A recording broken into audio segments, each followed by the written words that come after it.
अल्हम्दुलिल्लाहि रब्बिल आलमीन वस्सलातु वस्सलामु अला सय्यिदिल मुरसलीन व अला आलिहि व अस्हाबिहि अजमाइन। अऊज़ु बिल्लाहि मिनश शैतानिर रजीम। बिस्मिल्लाहिर रहमानिर रहीम। ताहसीनुल कुरान फाउंडेशन लक्ष्मीपुर आयोजित 11তম আন্তর্জাতিক কেরাত সম্মেলনে জনাব সভাপতি মঞ্চে উপবিষ্ট আন্তর্জাতিক খ্যাতি সম্পন্ন দেশি এবং বিদেশি কারি সাহেবগণ, সম্মানিত ওলামায়ে কেরাম, সম্মানিত উপস্থিতি, আমি অত্যন্ত অভিভূত। এই লক্ষ্মীপুর তাহসিনুল কোরআন ফাউন্ডেশন যে কেরাত সম্মেলন আয়োজন করেছেন এবং আপনারা উৎফুল্ল উজ্জীবিত। তবে প্রিয় ভাইরা, আমরা কোরআন শুনেছি, কোরআনের জজবা আমাদের সৃষ্টি হয়েছে। আমি আপনাদের সামনে কোরআনের 5টি হকের কথা বলবো। কোরআনের কয়টা হক? 1 নম্বর হক আমানতু বিল্লাহি ওয়া মালাইকাতিহি ওয়া কুতুবিহি, অর্থাৎ কোরআনের প্রতি ঈমান আনা। ওয়া কুতুবিহি মানে কি? কিতাব, কিতাব সমূহের উপরে ঈমান আনা, এবং এটি ফরজ।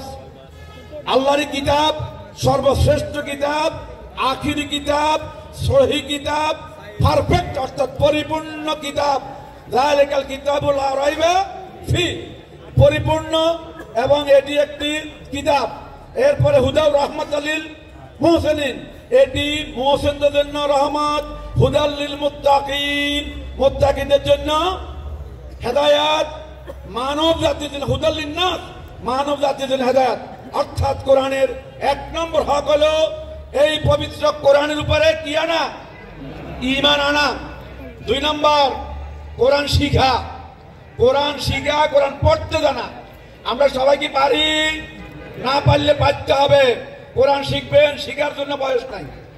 শিখার জন্য কি নাই? বয়স নাই। শিশু শিখবে, যুবক শিখবে, বয়স্করা শিখবে কোরআন। কোরআন শিখার জন্য এখন উন্মুক্ত পরিবেশ আছে। কোরআনের 3 নম্বর হক কোরআন বুঝা। কোরআন এসেছে বুঝার জন্য, শুধুমাত্র তেলাওয়াত নয়, কোরআন বুঝা ফরজ। কোরআন বুঝা কি? এই কোরআন কি বলছে, কি আল্লাহ তাআলা এই পরিপূর্ণ কিতাব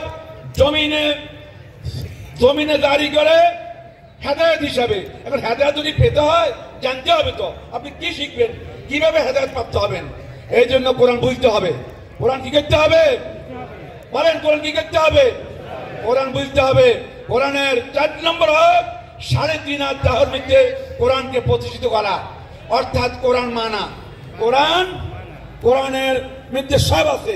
পরিবার হক, সম্পর্ক, পারস্পরিক, আত্মীয় স্বজন, পাড়া প্রতিবেশী, কিভাবে সম্পত্তি বিরাজ হবে, কিভাবে বিয়ে হবে, সমস্ত কিছু কোরআনে আছে।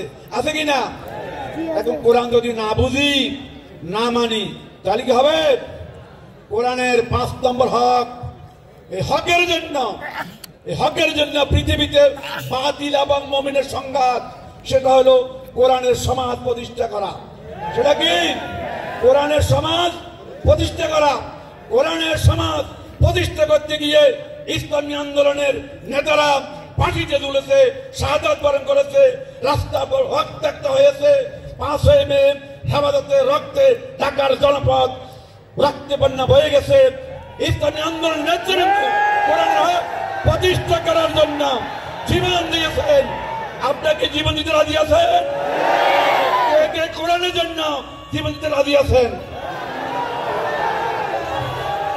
প্রিয় ভাইরা, হাত নামান, হাত নামান। কয়টা হক বলেছি? কোরআনের কয়টা হক বলেছি? 5টা হক মেনে যেন আমরা দুনিয়ার সফর শেষ করতে পারি মহান রব্বুল আলামিনের দরবারে সেই তৌফিক কামনা করে আমার কথা শেষ করছি। আসসালামু আলাইকুম।